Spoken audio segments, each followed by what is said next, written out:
और अब बात आपके मुद्दे की। मध्य प्रदेश की मंत्रिमंडल विस्तार को लेकर अटकलों का जो दौर है वो जारी है। रविवार को दिल्ली में राष्ट्रीय अध्यक्ष जेपी नड्डा के घर में मंत्रिमंडल पर मंथन भी हुआ, लेकिन फिलहाल सस्पेंस पर से पर्दा हटा नहीं है और मंत्रिमंडल की रेस में कई नाम चल रहे हैं। आज चर्चा इसी मसले पर और सवाल यह है कि मुख्यमंत्री की तरह मंत्रिमंडल के नाम भी क्या हैरान करने वाले हैं। 3 बार मंत्री रह चुके नेताओं को क्या जगह नहीं मिलेगी? मोहन यादव कैबिनेट में नए के साथ पुराने चेहरे भी होंगे। सवाल यह भी कि नई कैबिनेट में कितने सिंधिया समर्थकों को जगह मिलेगी और सवाल यह कि लोकसभा की 29 सीटों को ध्यान में रखकर क्या मंत्री तय होने जा रहे हैं। इन तमाम सवालों पर आज करेंगे चर्चा। कुछ खास मेहमान भी जुड़ेंगे, लेकिन उससे पहले आज की रिपोर्ट आप देखिए।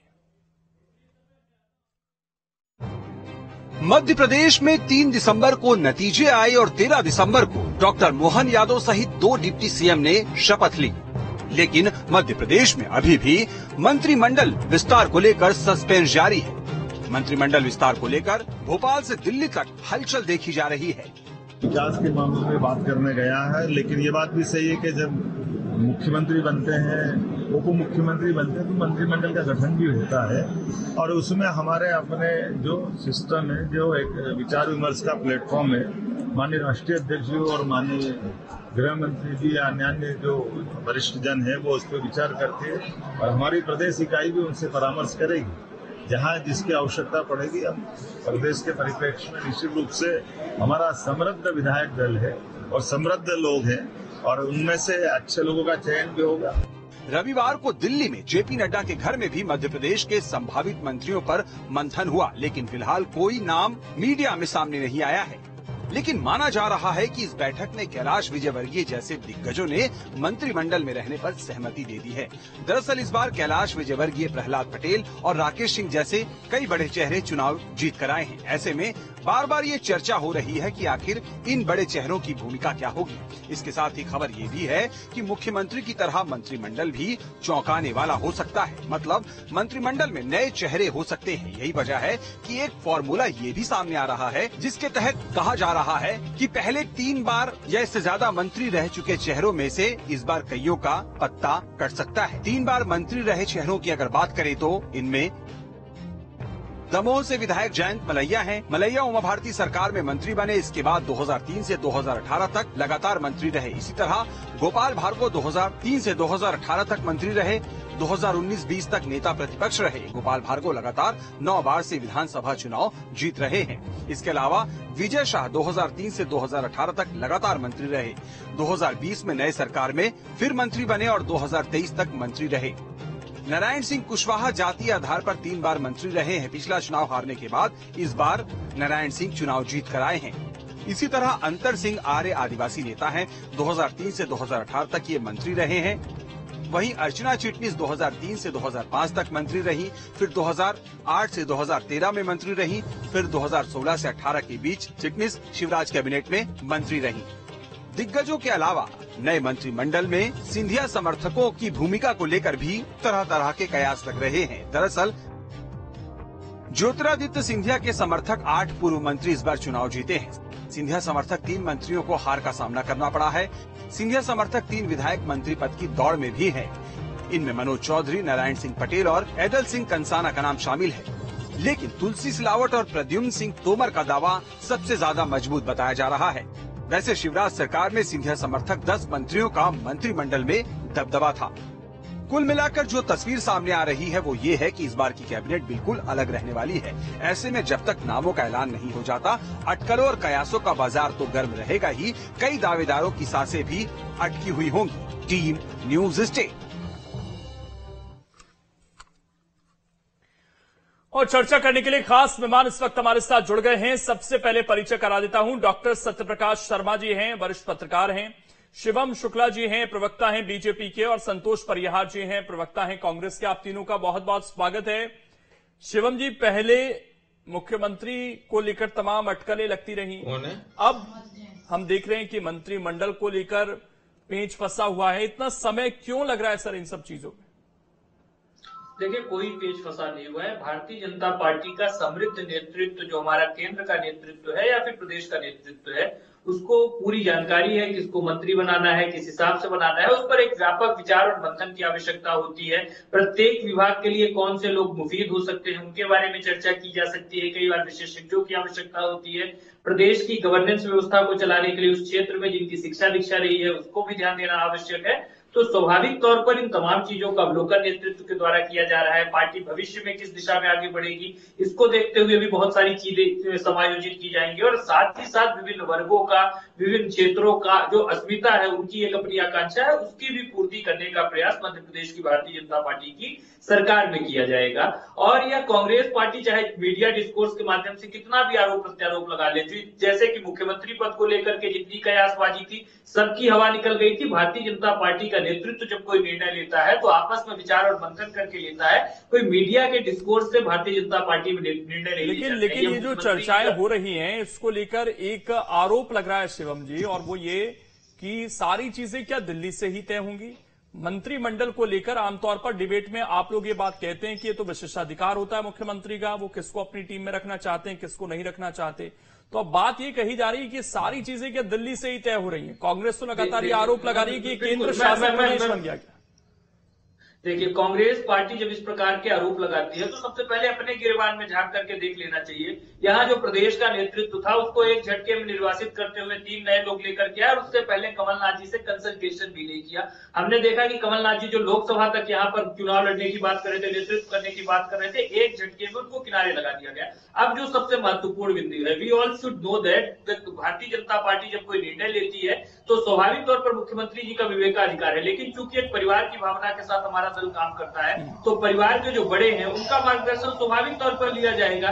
जो अनुभवी लोग हैं वह बताएंगे किस दिशा में, नए मुख्यमंत्री हैं, ऊर्जा से भरे हुए हैं, तो स्वाभाविक तौर पर जो अनुभव की आवश्यकता है। वैसे मेरी सर इसमें रुचि है जानने में कि शिवराज सिंह चौहान क्योंकि दिल्ली नहीं गए थे, क्या उनको बताया गया था कि मुख्यमंत्री कौन बनेगा? क्योंकि वसुंधरा राजे का तो एक वीडियो भी वायरल हो रहा है जिसमें वो देखिए वीडियो वायरल हो रहा है, किस परिदृष्टि में हो रहा है, उस पर्ची में क्या मैं यही जानना चाहता हूँ क्या शिवराज जी ने, देखिए शिवराज जी को स्वाभाविक तौर पर जब पार्टी को उचित वक्त लगा होगा उनको जानकारी दी गई और उन्होंने, हमने देखा कितना सहज तरीके से बकायदा नए मुख्यमंत्री के लिए स्थान बनाया, उनके साथ राजभवन गए, सरकार बनाने का दावा मैं जानना चाह रहा हूँ, ये आपने कहा कि एक झटके में हटा दिया गया, वहां पर चर्चा नहीं हुई, क्या मध्य प्रदेश के नेताओं से चर्चा हुई थी कि मध्य प्रदेश में? मैं आपको बता देता हूँ। देखिए मैं आपको बताता हूँ, कल लेके जब मोहन जी ने शपथ ग्रहण की, मोहन जी जब सरकार बनाने का दावा पेश करने गए तो भारतीय जनता पार्टी के वरिष्ठ नेतागण उनके साथ गए। यह दिखाता है कि निर्णय में कितनी एकजुटता थी, आपस में कितना संभाव था। वही कांग्रेस पार्टी में कल इनके अध्यक्ष, जो युवा अध्यक्ष है जीतू पटवारी, पदभार ग्रहण कर रहे हैं और जो निवर्तमान अध्यक्ष है कमलनाथ जी मौजूद नहीं रहेंगे, ट्विटर से शुभकामनाएं देकर के इसी समझ रहे हैं। तो दोनों दलों की मनोवृत्ति में एक स्पष्ट अंतर है, मैं उसको समझने की आवश्यकता है। भारतीय जनता पार्टी, चलिए एक सवाल तो बनता है संतोष जी से। संतोष जी, वहां पर अगर समय लग रहा है तो ये किस आधार पर कहा जा रहा है कि केंद्र शासित ये प्रदेश हो गया? क्योंकि आपके फैसले भी तो दिल्ली से हो रहे हैं। यहां से तो ये कहकर भेज दिया गया था ना जब विधायक दल की बैठक हुई कि हम नेता प्रतिपक्ष का चुनाव केंद्रीय नेतृत्व को सौंपते हैं, तो फिर दोनों राज्यों में तो यही स्थिति है।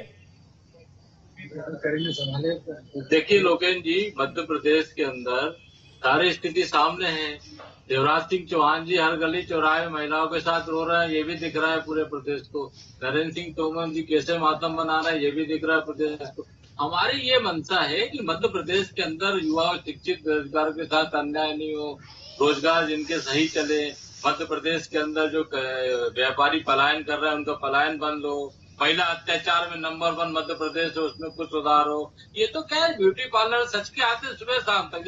अरे इनके नेताओं की स्थिति ऐसी हो गई है कि पूरे प्रदेश देख रहा है, उसके अंदर कहीं शिवराज जी रो रहे हैं तो कहीं रो रहा है मैं दोबारा आऊंगा, कमल पटेल अलग रोना। ये मध्य प्रदेश के अंदर कांग्रेस की कांग्रेस में जो मानी चलिए ये तो खैर आरोप प्रत्यारोप है। आप भी सुनिए सज्जन सिंह वर्मा क्या कुछ कह रहे हैं। वो ये कह रहे हैं कि पहले बदलाव होता तो अच्छा रहता, कई स्थितियां बदल सकती थी हमारी। वो हर नेता अपनी बात रख सकता है, ठीक है। सब चीजें जो है सामने हैं। अब आप ऐसे लोकेन जी बात कर रहे हैं, मध्य प्रदेश के अंदर बच्चा पैदा हो रहा है, 5000 का कर्जा हो रहा है 50,000 का, तो हर स्थिति देख तो नहीं पूरी स्थिति क्या क्या हो रही है। चलिए तो मध्य प्रदेश के अंदर खुशहाली आए। मैं एक जवाब ले लेता हूं अच्छा सत्यप्रकाश शर्मा जी से। सत्यप्रकाश शर्मा जी, ये विलंब अब किस लिए? और खबरें तो बहुत सारी आ रही हैं कि हो सकता है कि 19 को तारीख हो जब मंत्रिमंडल का हमें शपथ ग्रहण देखने को मिले, लेकिन फिर भी इतनी सारी अटकलें, पहले मुख्यमंत्री को लेकर अब मंत्रिमंडल को लेकर, ये मामला फंस कहां रहा है आपकी नजर? देखिए लोकेन जी, जब भी कोई नेशनल पार्टी की, कांग्रेस या बीजेपी स्पेशली मैं फोकस कर रहा हूं, किसी स्टेट में सरकार बनती है तो कहने को तो ये कॉन्स्टिट्यूशनली बिल्कुल करेक्ट है कि ये मुख्यमंत्री का विशेषाधिकारी ही होता है। लेकिन सभी पार्टी जिसकी भी सरकार रही हो, कहीं ना कहीं जो मिनिस्ट्रियल वर्थ के लिए जो नाम जाते हैं वो हाईकमांड यानी कि नेशनल लीडरशिप से ही तय होते हैं। लेकिन मध्य प्रदेश में थोड़ा सा देर होने के पीछे एक बड़ा कारण, क्योंकि इस समय मोहन यादव जो सीएम बने हैं वो एकदम नए हैं। कब नए मान सकते हैं? जब उनके साथ बड़े बड़े लीडर्स, नरेंद्र सिंह तोमर, पूर्व मुख्यमंत्री शिवराज सिंह चौहान, कैलाश विजयवर्गीय, प्रहलाद पटेल जैसे बड़े, गोपाल भार्गव जैसे, भूपेंद्र सिंह जैसे सीनियर लीडर बैठे हों, तो इनको कैसे, कहां, किधर एडजस्ट करना है, ये कहीं ना कहीं भारतीय जनता पार्टी की चिंता का विषय हो सकता है और उसी पर ही कहीं मलिंग चल रहा हो। और ये भी जरूरी है क्योंकि उनको लोकसभा चुनाव में भी जाना है, इसलिए क्या नए या क्या पुराने या दोनों में ही सामंजस्य बिठाने की तरफ, और हो सकता है इसलिए भी डिले हुआ हो कि पूर्व सीएम शिवराज सिंह चौहान जी को भी बुलाया गया है, क्योंकि ये माना जा रहा हुआ, पहले नहीं गए थे वो, तो ये माना जा रहा हुआ कि उनकी सहमति भी जरूरी है, क्योंकि उनके जैसे एक्सप्रेशंस अभी चुनाव के सीएम पिकिंग के बाद से दिख रहे हैं, उसको देखते हुए कहीं ना कहीं ये चीज कुछ होल्ड की गई है और उनकी भी सलाह या मशवरा ली जा सकती है। लेकिन ये पार्टी का अपना नजरिया होता है कि वो किस प्रकार से किस लोगों को कब तय करे। आपने देखा होगा कि जो जितने प्रेडिक्शंस थे, सीएम कौन बनेगा मध्य प्रदेश में, राजस्थान में कौन होगा, छत्तीसगढ़ में कौन होगा, लेकिन आपने देखा कि ऐसे नाम आए जिसकी कल्पना कभी किसी ने की नहीं थी। हालांकि छत्तीसगढ़ में थोड़ा सा वो नाम चल रहा था क्योंकि वो बहुत सीनियर लीडर है, लेकिन मध्य प्रदेश में देखते हैं तो एकदम नया नाम। लोग अगर ओबीसी के चेहरे में देखते हैं तो दूसरे नाम थे, प्रहलाद पटेल थे, भूपेंद्र सिंह थे, वो सब पीछे रह गए। मोहन यादव जी ने बिल्कुल इतना बड़ा चांस मारा। तो कहने का तात्पर्य ये है कि ये जो स्थितियां निर्मित हो रही है, भारतीय जनता पार्टी की सेंट्रल लीडरशिप कुछ अजूबा कर रही है, कुछ सरप्राइज कर रही है। वो हो सकता है कि इसीलिए मंथन किया जा रहा हो कि जब सीएम का नाम मोहन यादव जी का आ गया है तो साइड में जो दूसरे लोग हैं इनके बीच में डिससेटिस्फेक्शन, यानी अगर कैबिनेट में भी नए लोग रख लिए तो नए नए, पुराने पुराने, यानी नए वर्सेस पुराने वाली स्थिति पैदा ना हो जाए, ये भी पार्टी में हमेशा ध्यान रखा जाता है क्योंकि सामने चुनाव भी फेस करना है। तो इसलिए मुझे ऐसा लगता है कि मध्य प्रदेश में ये जितना देर लगे, लेकिन सत्यप्रकाश जी, जो ओवरऑल प्रोसेस है इसको आप किस तरीके से देखते हैं कि अगर केंद्र से कोई नाम आ रहा है, वहां जो भी बीजेपी का सिस्टम है उसके जो भी पैमाने हैं उस अकॉर्डिंग कोई नाम आ रहा है, तो जब क्योंकि काम उन तमाम लोगों को प्रदेश में करना है और मोहन यादव के नेतृत्व में करना है, तो वहां पर क्या वो ट्यूनिंग सही से बैठ पाएगी? क्योंकि अगर एक लीडर है और वो सीनियर है, शिवराज सिंह चौहान का शायद यहां पर एक ऑरा बन गया था या और बड़े नेताओं का एक ऑरा बन गया था, वो शायद उसमें काउंटर कर सकते हैं कुछ चीजों को लेकर। क्या जब इस तरह का प्रोसेस अपनाया जा रहा है जिसमें केंद्र तय कर रहा है, तो क्या कोई काउंटर की गुंजाइश बचती है? क्योंकि कहा जाता है कि जैसे लाडली बहना योजना शायद प्रदेश नेतृत्व ने उसमें फैसला लिया, वहां पर राष्ट्रीय स्तर से शायद वो योजना नहीं आई। तो इस तरह का नेतृत्व क्या हमें देखने को मिल सकता है जहां पर अपने लोकल फैसले यहां के हिसाब से लिए जा सके?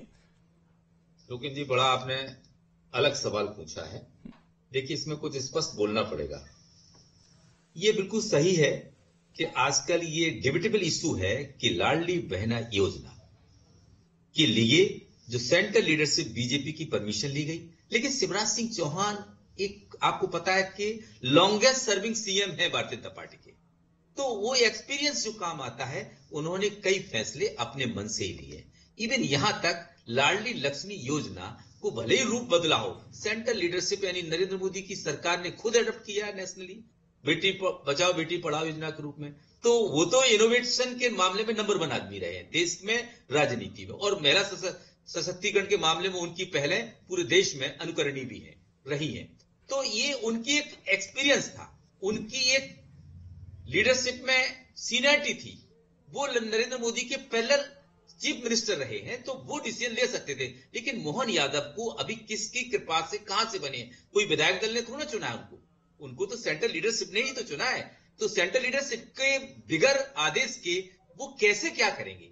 क्योंकि यहाँ विधायकों का तो अगर विधायक कोई मान लो उनसे नाराज भी हो जाएगा तो हो जाए, कोई मंत्री बन पाए नहीं बन पाए, उनके पास तो सीधा चीज है कि सेंट्रल लीडरशिप ने ही जो नाम दिए हैं वो हमने लिए हैं। और डिसीजन लेने में बात आपने कही कि क्या वो इन लोगों के साथ सामंजस्य बिठा पाएंगे। देखो ये तो तय है, जब भी आपने देखा होगा यशोधरा सिंधिया का उदाहरण दे रहा हूं, बीच कैबिनेट में वो कैसे उखड़ जाती थी। तो जब ऐसी स्थिति कब होती है? जब उनसे कोई जूनियर, उनसे वो कोई नहीं छोटे वाला, यानी प्रद्युम्न को डांटा उन्होंने, कई बार महेंद्र सिसोदिया को डांटा। तो ये क्या था, कई बार जब सीएम से सीनियर आदमी होगा तो कई बार वो भी ऐसी स्थिति पैदा हो सकती है। लेकिन भारतीय जनता पार्टी एक ऐसा दल है जो कहीं ना कहीं डिसिप्लिन के लिए जाना जाता है, और जो नाम चुन के दे दिया गया है वो बन जाता है। आपने देखा हो कई बार फ्रेश आईएएस कलेक्टर आता है, उसके अंडर में सीओ जिला पंचायत या एडिशनल कलेक्टर प्रमोटी आईएएस होते हैं, वो उससे उम्र कई बड़े होते हैं, बहुत एक्सपीरियंस होता है। तो ये तो डिसीजन पार्टी का है कि किसको कहां लेना है। प्रधानमंत्री मोदी कभी भी आपने देखा होगा मेंबर ऑफ पार्लियामेंट नहीं रहे, ना लोकसभा के ना राज्यसभा के, डायरेक्ट प्रधानमंत्री बने। तो ये चीज तो कौन पार्टी किसमें क्या एबिलिटी देख रही है, क्या समीकरण देख रही है, क्या उसको आगे बिल्कुल ये हो सकता है कि आज हम जो आकलन कर रहे हैं कल वो बीजेपी के हिसाब से बेहतर हो, हमारे आकलन गलत हो सकते हैं उसमें। लेकिन शिवम जी ये सवाल तो बना ही हुआ है कि शिवराज सिंह चौहान को आज जाना था, अब किन्हीं कारणों से वो नहीं गए, फिर 19 को जाना है। खबरें ये चली कि 19 को ही शायद शपथ ग्रहण होगा, तो हम इंतजार करें कि 19 को ये आखिरी अपडेट हो सकती है या फिर अभी और बैठकों का दौर चलना है, जैसे शिवराज सिंह चौहान कल जाएंगे उसके बाद कोई अपडेट मिलेगा इसको लेकर। देखिए भारतीय जनता पार्टी में शिवराज जी चूंकि हमारे पार्टी के एक वरिष्ठ नेता है और स्वाभाविक तौर पर राष्ट्र के नेतृत्व के साथ उनका संवाद चलता रहेगा। यह बैठकें बार बार होंगी, बार बार वह दिल्ली मिलने जाएंगे, बातचीत होगी, उनकी भूमिका निर्धारित होगी। इस चीज को लेकर के कोई कयासबाजी करना अपने आप में गफलत में डालने वाली स्थिति न मिले जाएगा। जो मतलब रविवार की जो बैठक हुई है फिर उसको ओके मान लिया जाए, अगर उसको ओके मान लिया जाए तो क्या 19 तारीख फिर फाइनल है? देखिए पार्टी का केंद्रीय नेतृत्व और मुख्यमंत्री जी को जब उचित लगेगा तो राजभवन से समय लेकर के मंत्रिमंडल के सदस्यों की सदस्यता दिलवाएंगे, उनको शपथ ग्रहण करवाएंगे। जो सबसे महत्वपूर्ण बिंदु है, भारतीय जनता पार्टी के पास एक समृद्धशाली विधायक दल है जिसमें कई सारे लोग मंत्री बनने की योग्यता रखते हैं, लेकिन चूंकि कई सारी समीकरणों को बिठाना होता है, क्षेत्रवार प्रतिनिधित्व सुनिश्चित करना होता है, विभिन्न सामाजिक वर्गों को न्यायोचित स्थान देना होता है, इन तमाम चीजों को दृष्टिगत रखने के बाद प्रशासनिक व्यवस्था चलाने के उद्देश्य से भी कई एक्सपर्ट चाहिए होते हैं। तो इन तमाम चीजों को देखने के बाद मुख्यमंत्री जी और राष्ट्रीय नेतृत्व एक व्यापक विमर्श और विचार के बाद जल्द ही मंत्रिमंडल का गठन करेंगे। देखिए आना तो उन्हीं 163 में से है, कोई बाहर से आप एक्सपर्ट थोड़ी लाएंगे उसके लिए कहीं से, वो जो 163 है उसी में से आपको चूज करना है।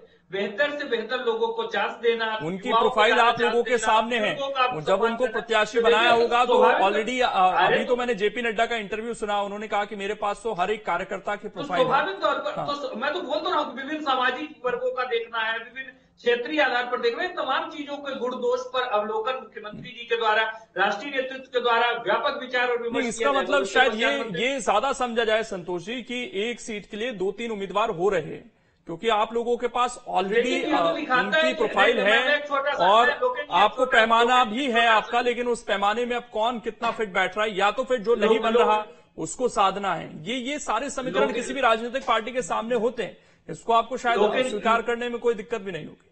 लोकेन जी एक छोटा सा इंटरवेंशन, देखिए सबसे महत्वपूर्ण बिंदु है भारतीय जनता पार्टी में किसी को साधने की आवश्यकता नहीं है। हमारे यहाँ पर एक समृद्धशाली नेतृत्व है, अगर एक पद के लिए हमारे पास एक से ज्यादा या 3 दावेदार जैसे आप बोल रहे वैसे हैं, उस स्थिति में भी यह दिखाता है कि भारतीय जनता पार्टी का नेतृत्व कितना समृद्धशाली है। पद तो हर कोई चाहता है। आज अगर कांग्रेस अध्यक्ष की बात है तो मेरे को लग रहा है कि जीतू पटवारी के अलावा 10 होंगे जो उस पद को पाना चाहते होंगे, वो तो हर पार्टी कह सकती है। लेकिन योग्यता कितनों के भीतर है? देखिए आपने अभी योग्यता, पद की आकांक्षा रखना और पद के लिए अधिकारी होना, यह दोनों चीजें अलग अलग है। भारतीय जनता पार्टी कुछ कहना चाह रहे हैं संतोष जी? संतोष जी को सुनिए। देखिए लोकेन जी, मध्य प्रदेश के अंदर शिवराज जी